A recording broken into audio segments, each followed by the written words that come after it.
Hello guys, in this video, I'm going to show you how to solve for torus donut shape problem. Imagine a donut. It has an inner radius of 3 centimeters and an outer radius of 5 centimeters.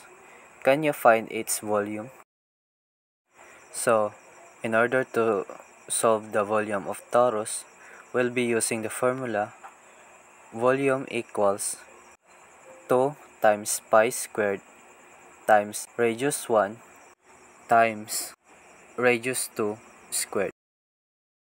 So copy the 2 and pi is equivalent to 3.14 squared times the radius 1, which is 3 cm, and the radius 2 is 5 cm squared.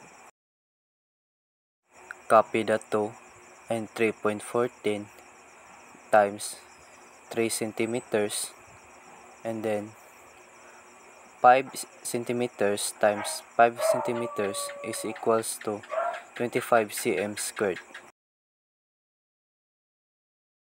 Copy the 2 and then 3.14 times 3.14 is equals to 9.8596, and then multiply 3 centimeters times 25 cm squared is equals to 75 cm cubed.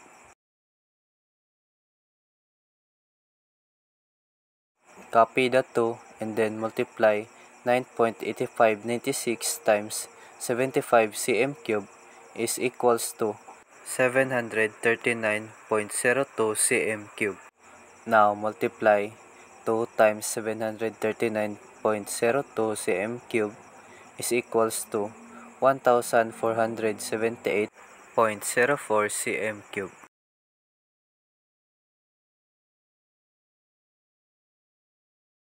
So, the volume of torus donut shape is equals to 1478.04 cm cubed.